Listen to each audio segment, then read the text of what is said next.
తండ్రి కుమార పరిశుద్ధాత్మకు మహిమ కలుగునుగాక. ఈనాటి జీవవాక్యం. దేవుని వాక్కును నిర్లక్ష్యము చేయుట మాకు యుక్తము కాదు. అపోస్తలుల కార్యములు 6వ అధ్యాయము 2వ వచనము. ప్రేమగల దేవుని బిడ్డలారా, పరిశుద్ధుడనైన క్రీస్తు ప్రభు తన కృపతో తండ్రి దేవుడు తన ప్రేమతో నింపునుగాక. విశ్వాసుల సంఘము ప్రతిరోజు పెరుగుతుండటం వలన అపోస్తలుల సువార్త పరిచర్య కూడా పెరిగింది. ఆ సమయంలో రోగుల, అనాథల, వితంతువుల, అభాగ్యులకు వారి ఆదరణ కూడా ఎక్కువ అవసరం ఉండేది. ప్రభుని శిష్యులకు అటు సువార్త ప్రకటన, ఇటు వితంతువులకు సేవ చేయడం కష్టంగా మారింది. అనాథలకు, వితంతువులకు సేవ చేస్తున్న సమయంలో వాక్కు పరిచర్య సన్నగిల్లిపోయింది.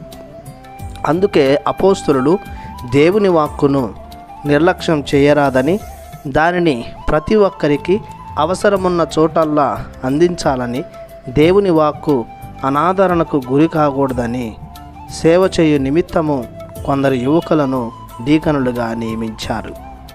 వారు సేవా కార్యక్రమాలలో మునిగి ఉంటుండగా క్రీస్తు ప్రభుని శిష్యులు దేవుని వాక్కును అన్ని ప్రాంతాలలో ప్రకటిస్తున్నారు. నేటి కాలంలో కూడా దేవుని వాక్కు అలాగనే అన్ని చోట్లలో వ్యాపిస్తుంది. కానీ మరికొన్ని చోట్లలో క్రీస్తు సువార్త తెలియని వారు ఎందరో ఉన్నారు.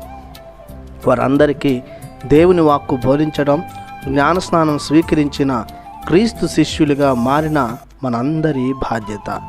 గురువులు, మఠకన్యలతో పాటు గృహస్థ క్రైస్తవులు కూడా దేవుని వాక్కును ప్రకటించుటలో ముందుండాలి.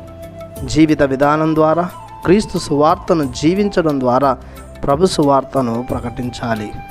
కావున ప్రతి విశ్వాసి సువార్తీకరణను బాధ్యతగా స్వీకరించి దైవవాక్కును అన్ని స్థలాలలో బోధించుదాం. ప్రార్థించుదాము. మా ప్రియ పరలోకపు తండ్రి, మీ ఎనలేని ప్రేమకు వందనాలు చెల్లిస్తున్నాము. మీరు మీ వాక్కు ద్వారా మమ్మలను ఎంతగానో పోషిస్తున్నారు. లోకమంతా కూడా మీ వాక్కు ద్వారా బలపడేలా, జీవించేలా మీ పరిశుద్ధ వాక్కును ఎల్లవేళలా వ్యాపింపచేసే శక్తిని, జ్ఞానమును మాకు దయచేయమని యేసు పరిశుద్ధ నామములో ప్రార్థిస్తున్నాము తండ్రి. ఆమెన్. దేవుడు మిమ్ము దీవించునుగాక. ఆమెన్.